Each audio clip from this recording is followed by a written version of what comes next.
Good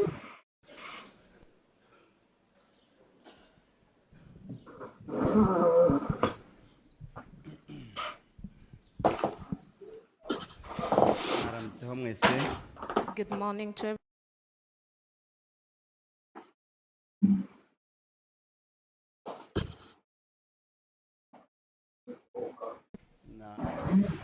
Nahisemo kuvuga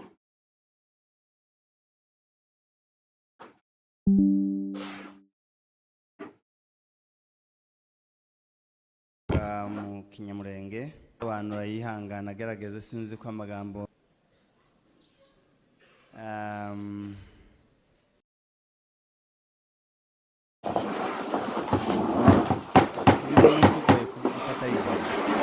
Today it's a difficult day to hold a word.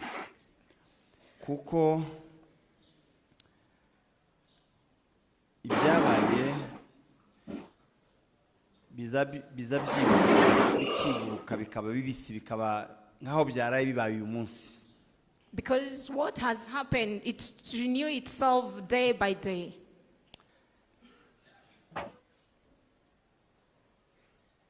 Ariko turagaragaza kuvuga ibyo dushobozwa.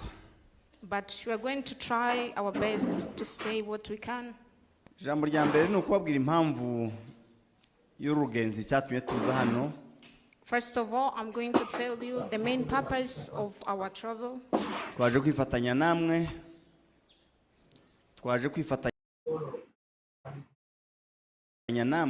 We came to join you together. Abacitse ku icumu mu Gatumba.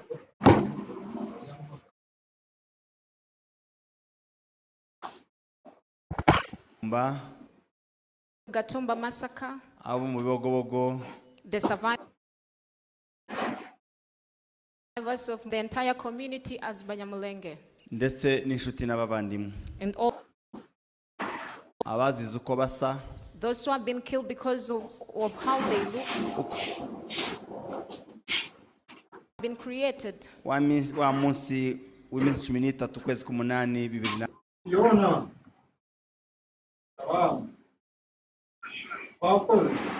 Joro ribi.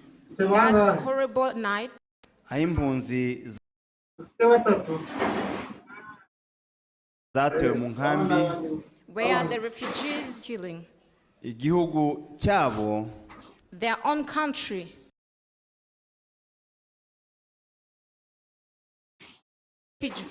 Isi n'amahanga. The nations. Bakaba bagicecetse kugeza uyu munsi imyaka 22. They remained silent up to now after 22 years. Ijambo rya kabiri. Ndagira ngo mbasobanurire impamvu ririya bara tujya turyita genocide. I want to explain to you furthermore the reason why we do name it as a genocide. Ndabizi ko muza mubyibaza cyangwa se wenda namwe babibaza mukabura ibisobanuro. I know that you do ask yourself many questions, or you've been asked and you lack. Katari massacre urupfu rw'abantu nk'abandi. Why it's ibisobanuro ni ibingibi. But the explanations. Genocide si umubare w'abantu. Genocide is not the number of people. Si ukuvuga ngo n'ahantu hapfuye abantu benshi. Ntabwo ari umubare. It's not a number. Genocide ni ubushake. Genocide it's willing. Bishaka kumaraho ubwoko.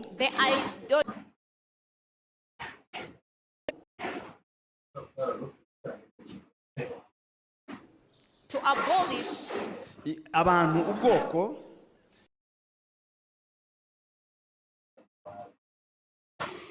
Gize icyo bahuriyeho. Who have something that in dini. It might be the religion. N'ibindi. Or other activities. Ushaka kumara abo bantu bafite icyo kintu bahuriyeho. Anyone with that idea of abolishing those people. Habe no kumara igice cyabo bantu. Even abolishing a part of it. Iyo niyo definition ya genocide. That's the true definition of the genocide. Gatumba rero.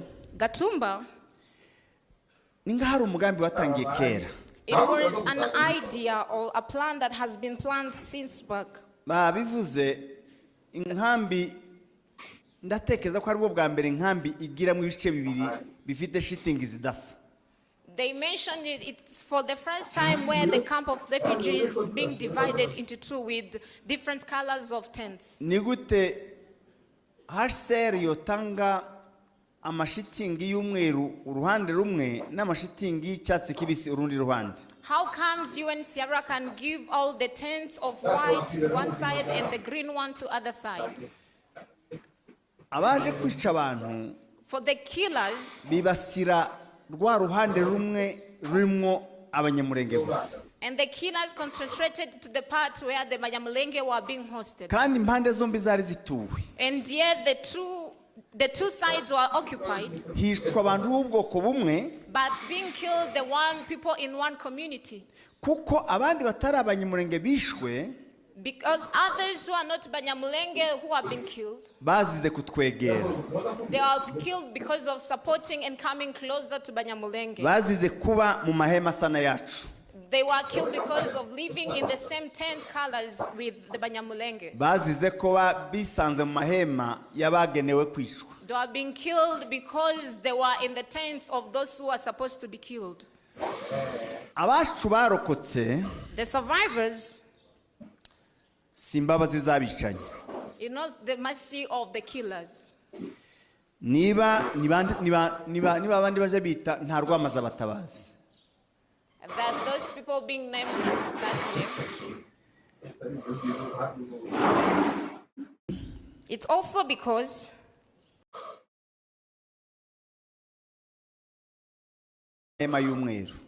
it's also because there are few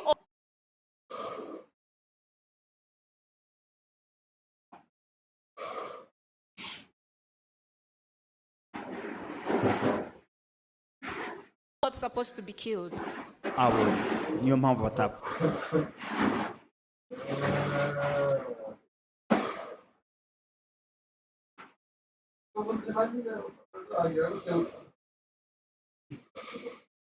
Killed. Kuko bari mu mahema y'abatagombaga gupfa. Entire community. Niyo mpamvu intwaro zakoreshejwe nazo kuvuga ngo batwike amazu, abagerageje kuvamo baraswe, those who try to escape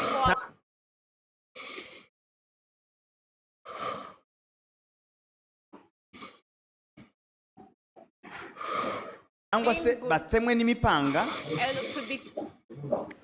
ababaye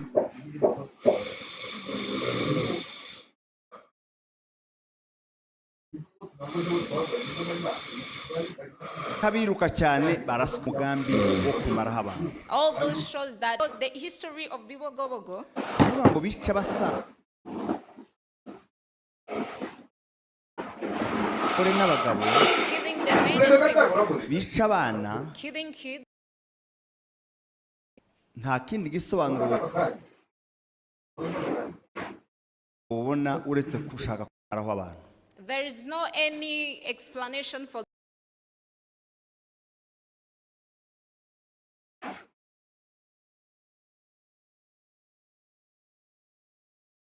that. They just that point I want to address you with genocide. Genocide is misleading people. No kuvuga akisha ubutunzi bwo mu butaka. They say that it was a genocide purposely to look for wealth.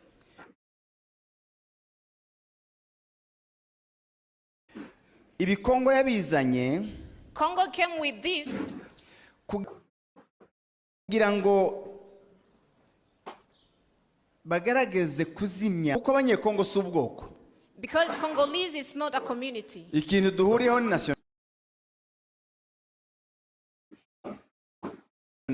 What unites us, it's just nationality. Kandi nta muntu uragira umugambi wo kwica abanyekongo miliyoni 100. And there is not anyone with of trading. Genocide yabaye y'abayahudi ya Shoha. Genocide ya Shoha y'abayahudi.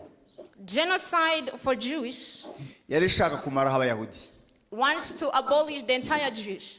iyo mu Rwanda yashaka kumara abatutsi bo mu Rwanda. Genocide in Rwanda wants to abolish the entire community of Tutsi. Umunsi inkambi y'Imudende iterwa kwari ukwica abatutsi bo mu Nord Kivu. The time that the camp of refugees were being attacked, it was to kill the people in Kivu. Uwo munsi hapfuye abantu nabo barenga 336. At that time, the people who have been killed, there was around 300 and something. So Gatumba rero, so in Gatumba, kwari kumara aho Abanyamurenge, they weren't purposely to abolish the entire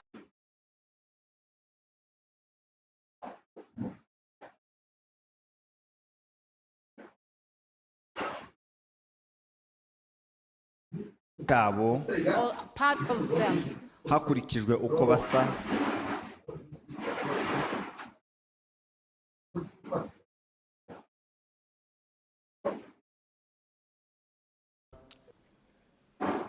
kubera iki twibuka kuvuga buhoro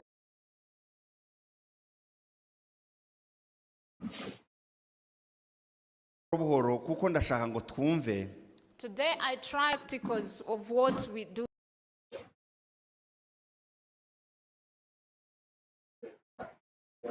Listen. Kubera iki twibuka? It's not denying forgiveness. Suking hatred. Sugushaka kwihorera. It's not committing revenge. Nuguha agaciro amaraso ya and to value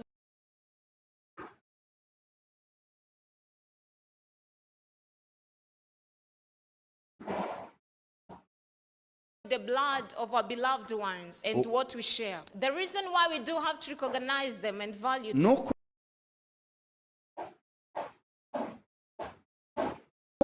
If we were there also, we have been killed. They have been killed because of what we share. And they have been killed on our behalf. We also supposed to be killed. We're supposed to remember them. The second reason is to avoiding of forgetting. Forgetting it's a disease.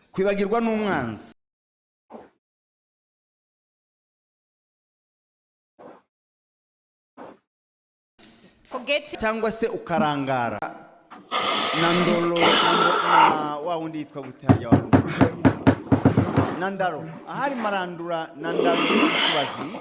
Where those people he mentioned, ubu nyine hari abazalendo.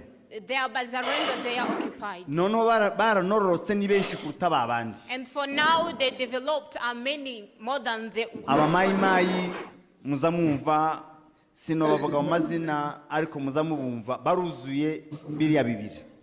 There are many in those bushes, the huge number of them. Ahari hahagaze uwitwa Pasteur Habimana.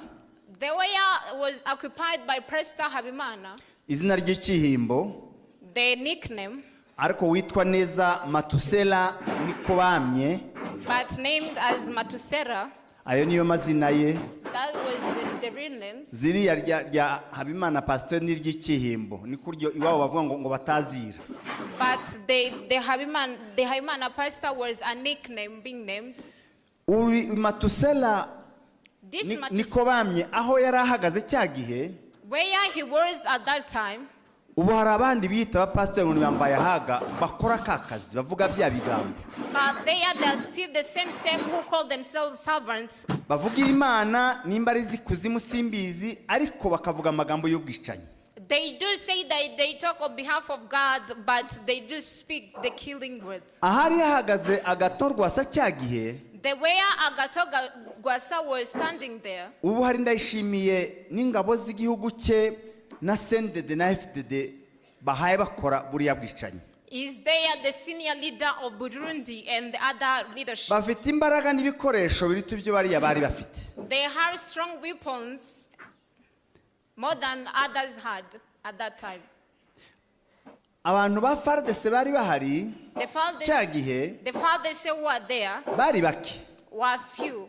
abari mu gikorwa cyo kwica abantu mu Gatumba. Who are there in the action of killing people in Gatumba. Ariko noneho ubu ngubu ubugome bwarazamutse buri hejuru neza ku ntebe ya mbere kwa Tshisekedi.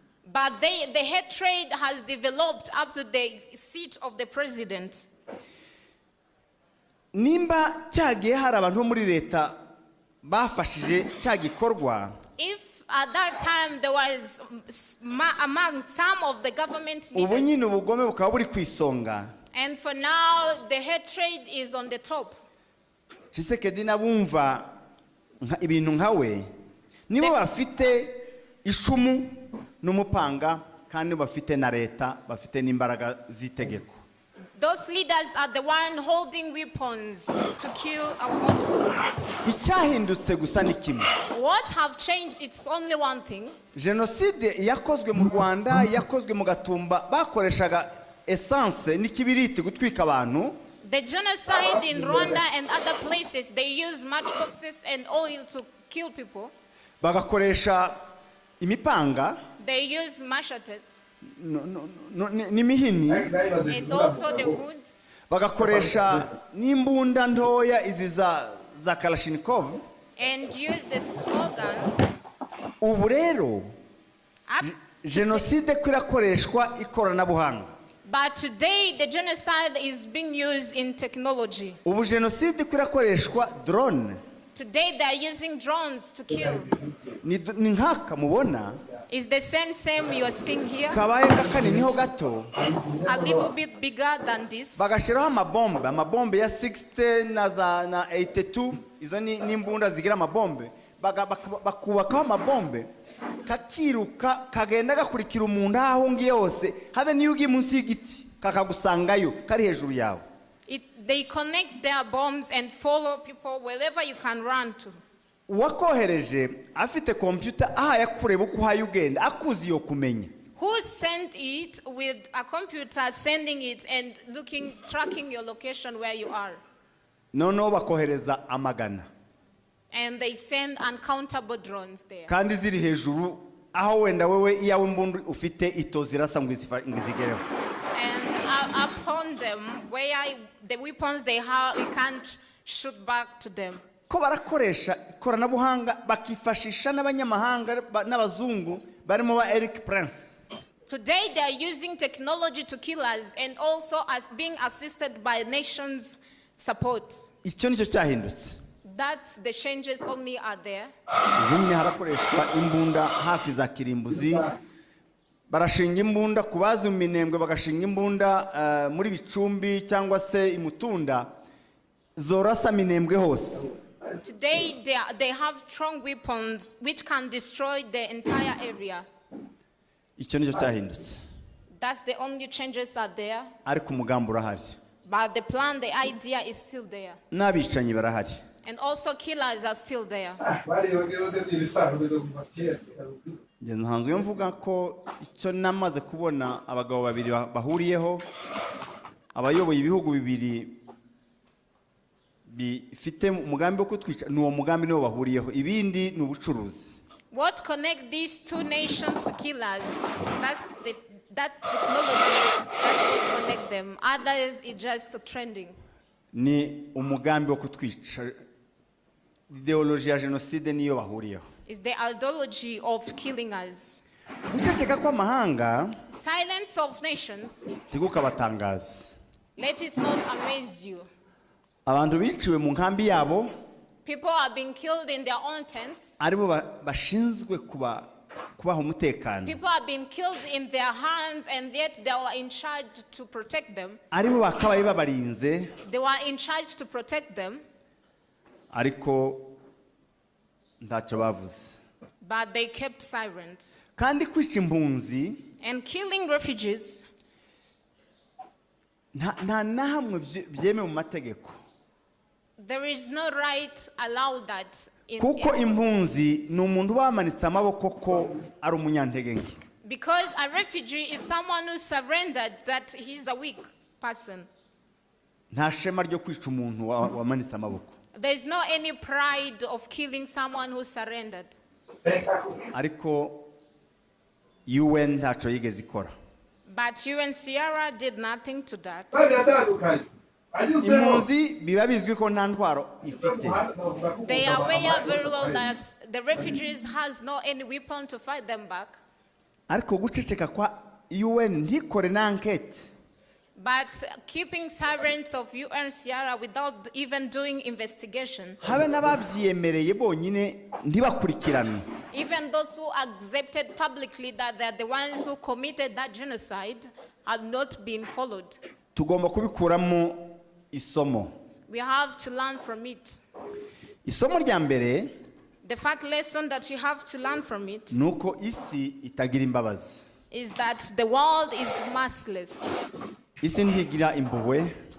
The world is merciless, has no mercy. Nations ajaramira wanze gupfa cyangwa wananiye urupfu. Amahanga ajatabara wananiwe wanze gupfa cyangwa wananiye urupfu. The nations do rescue the one that has become difficult or denied to be killed. Kuko mwibutse amakuru atarayakure cyane muri genocide yo mu Rwanda abenshi bari bahari babona. Simply because if I can talk about the history in genocide in Rwanda, amahanga yaracecetse. Nations kept silent. Uwihuse muri bo, the sharp ones in them, yaje gusaba imbabazi imbere y'amagufwa. Came to ask for forgiveness. Imbere y'amagufwa abantu barapfuye barabaye amagufwa. Came to ask for forgiveness in front of bones. Niyo mpamvu rero, that's the reason why, uko ntekereza umuti n'umwe ndaza kurangirizaho. The way I think the solution is one, ndaza kwigarukaho. I will come back to it. Ariko ndagira ngo mvuge gatoya ku mpamvu zo kutwima ubutabera. But I want to make this clear, the reason of denying us justice. Nabyo ntibikabatangaza. And let it not also shock you or amaze you. Kubera yuko, simply because, mu bintu byabaye nka biriya bya genocide, that kind of genocide took place. Ibihugu byashoboraga gutanga ikirego. The country in charge ni Congo n'u Burundi. The country in charge to advocate for justice was Congo and Burundi. Cyangwa Conseil de Sécurité ya UN. Or the security of UNHCR. Burundi bwimanye ubutabera. Denied justice. Kandi twaragerageje. And we tried our best. Njye ubwanjye nari muri collectif y'abavoka bakurikiranaga ikibazo. I personally, I was among the advocates following that issue. Burundi nka gatatu cyangwa kane. I arrived in Burundi around 4 times. Tubonana n'abategetsi bose kugeza kuri ba procureur yewe na president yaratwakiriye. And we met all the authorities up to president. President aradusezeranya aratubwira ko agatorwasa n'uyu pasteur bazoba badutanga ikirego baduheza nimero ya dossier. And the president promised us that they are going to follow it and they are going to be caught. Ariko byahekeye aho ngaho. But that was the end of it. Procureur twarabonanye aduha nimero ya dossier atubwira ko bazotangira kubasambisha vuba cyane.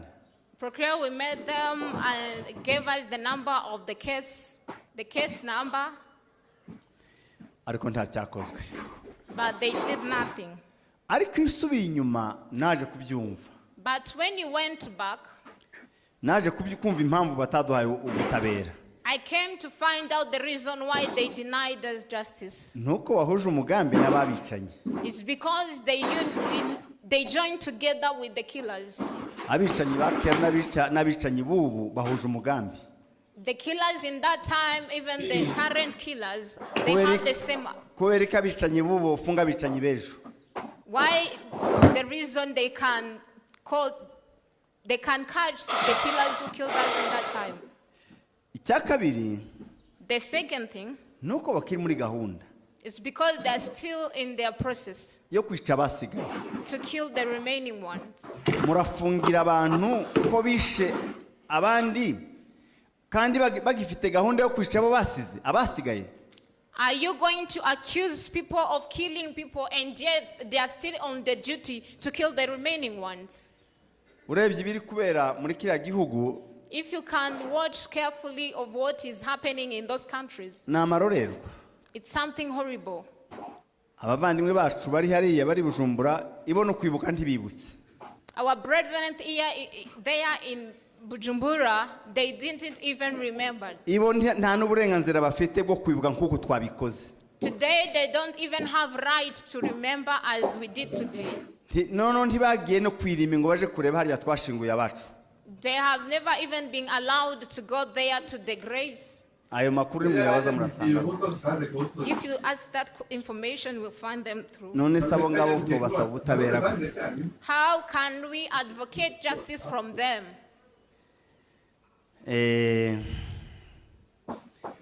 Ngo bari mu tuntu nyine turi chip ngo mutualite irakorana na gakondo ngo irakorana n'amahoro ngo irakorana nande bon mutualite. So nukubabwira ko abo It's to tell you that those people, nta bushobozi bafite bwo kuduha ubutabera. they don't have that capability of offering us justice. Kuko nta butabera buri mu mitima yabo. Because they don't have it in their hearts. Congo nyiri bantu, their own people. kuko abantu bapfuye bari abanyekongo. Those who have been killed was Congolese. Niyo akagombye guhaguruka mbere. Is the one that has to stand on the front line.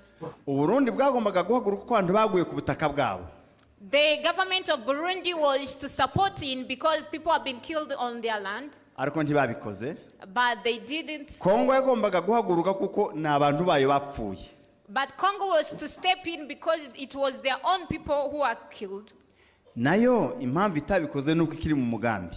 And also they didn't do that because they are still in the plan of killing them. Gahunda ni ukwica benshi. The idea is to kill huge number. Bashoboka abasigaye bakangara. Those who are able to be killed and the remaining one to be discarded. Bagahinduka imburamataho. And being displaced. Badafite igihugu. Without any place to occupy. Nari mvuze ko umuti wo guhagarika no guca burundu uwo mugambi wo kwica no kurimbura.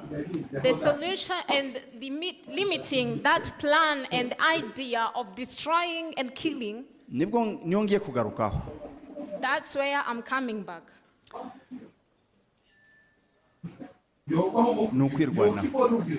It's to fight for ourselves. Niwo muti wonyine dusigaranye. That's the only solution we are remaining with. Nupfa agapfa ari kugerageza. Even those who are being killed, to be killed by trying. Nupfuye akamenya ko apfuye kuko haraba hayarengera. Even those who are being killed, to be killed knowing that they have tried to their level best. Ko adapfuye kuko yarengeje amaboko. They are not being killed because they surrendered. Nibwo buryo bwonyine bukuza muri iki gihugu cyacu. That's the only solution that we are remaining with to live in our country. Tukagisaziramo tukagisigamwa abacu nabo bakagisigamwa ababo. And for us to occupy it, to live their generation to generation. Harabagize amahirwe yo kubaho mu mahoro batarwaniye igihugu batarwaniye ubutaka. Barahaba ibihugu byinshi. There are many countries who have been enabled and blessed to live in their country without fighting for it. Ariko hari abandi byabaye ngombwa ko barwana bakamena amaraso yabo kugira ngo bagire uburenganzira bwo kuba mu gihugu. But there are those also it took them to fight for the right of them to live there. Twerera Imana yadushize muri abo ngabo. And for us, God has placed us in those people to fight for their rights, kugira ngo twirwaneho. for us to fight on ourselves. Impamvu mbivuga, The reason why I say it, nje mvuye mu Minembwe.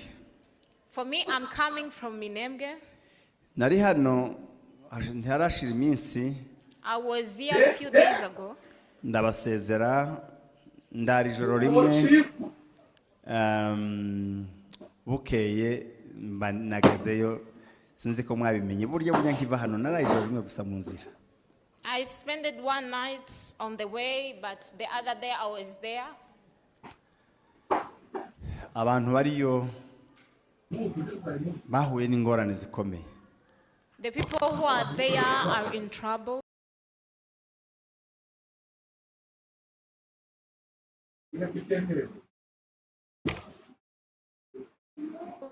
Ariko barakomeye. But are strong.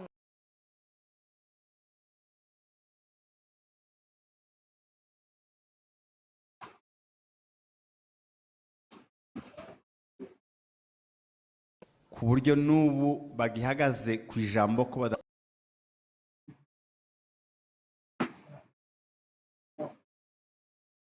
leave the country. They are still ambi wo kutumara no kutwangaza.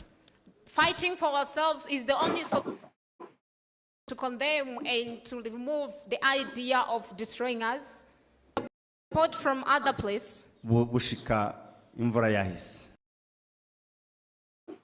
Kandi nyiri mupfu nuza ufata hanuka. Wabyumvise mwumve ko dufite inshingano. And listen and hear it as you are the responsible to fight for your right and justice. Narangeza ku ijambo rimwe, amagambo ntazavugirwa gushira. I'm going to wind up with one word. Kuko nubwo bimeze gutya, Even though it seems to be like this, tumenye ngo isi nta mbabazi igira. let us be aware that the world has no mercy on us. Tumenye ngo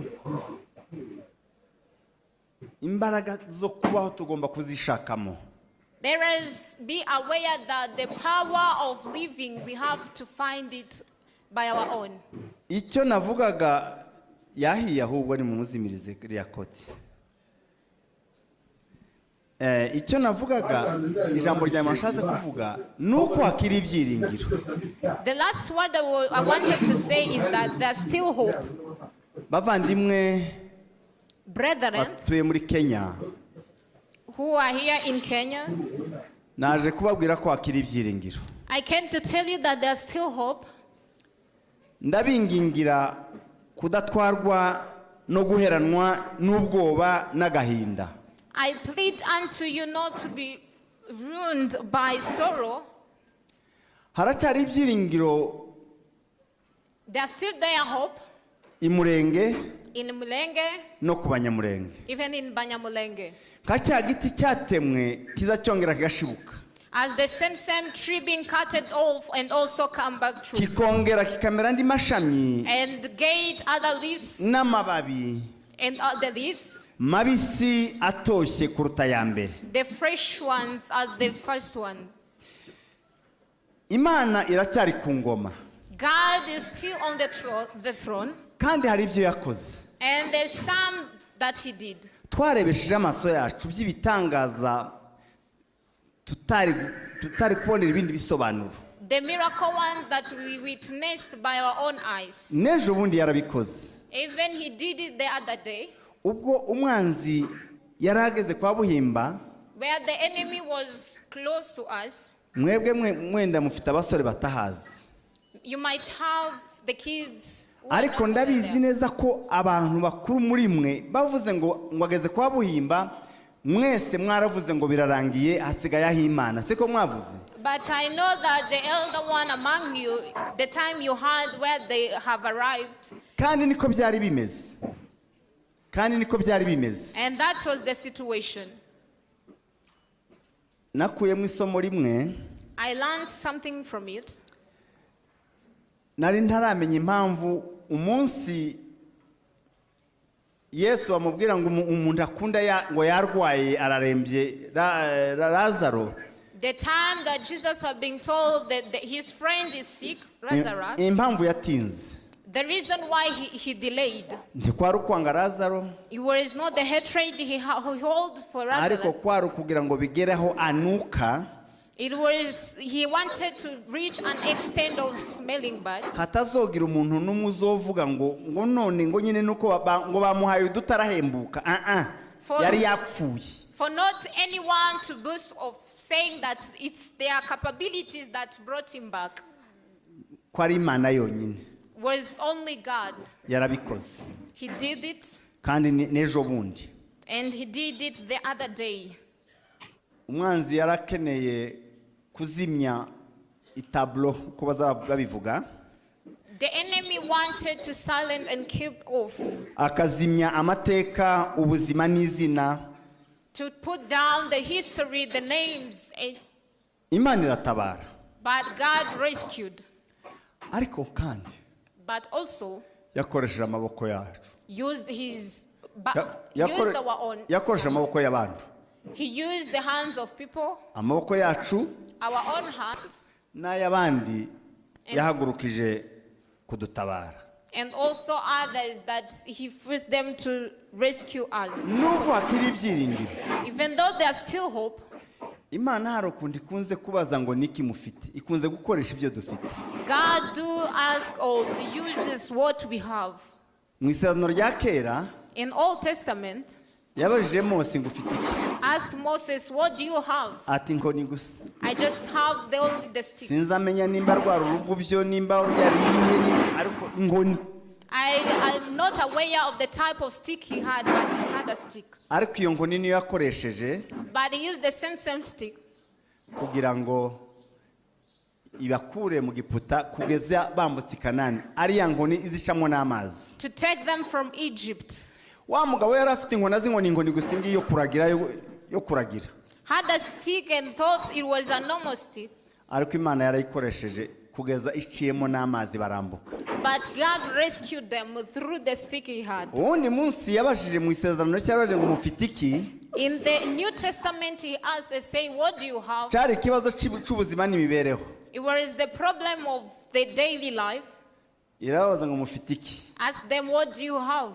Bati samaki zibiri gusa n'imigati 5. And they say that we just only have 5 breads and 2 fish. Ati nimuyizane.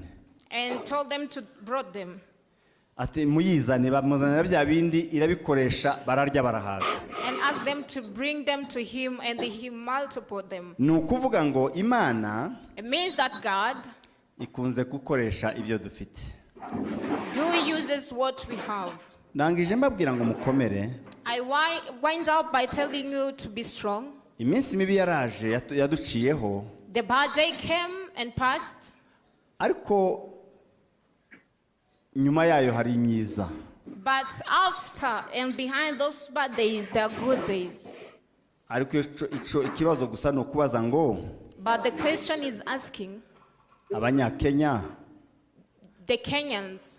Abanyamulenge batuye muri Kenya. The Banyamulenge in this country of Kenya. Niki mufite? What do you have? Niki mufite mu ntoki? What do you have in your hands? Mufite iki? What do you have? Aricyo mutanga. Give that you have. Imana igikoreshe. For God to use it. Kugira ngo izadukureho uyu mwuka mubi n'ibihe bibi. So that He can take off this bad spirit and these difficult times. Ituremera ibyiza. To create the good ones to us. Ibi tuze tubivuga nk'amateka. Let us talk this as history. Ariko n'aba bana babaye imfubyi bico ababyeyi babo. And the survivors. N'abari abana bandi bakomeje kuba imfubyi ndetse n'abapfakazi kubera uyu mugambi. And the new orphans and the widows we are getting in the community. Tuzomaking sure ko babayeho neza. Let us make sure that they are experiencing natwe twese tugataha mu gihugu tukagira ubwigenge. And for us to go back to our country and have justice. And Imana itegereje ico dufite. But God is waiting for what we have. Abatuye muri Kenya mufite iki? Those who are here in Kenya, what do you have? Imana ibakomeze kandi bahumugisha. May God bless you and He keep you strong.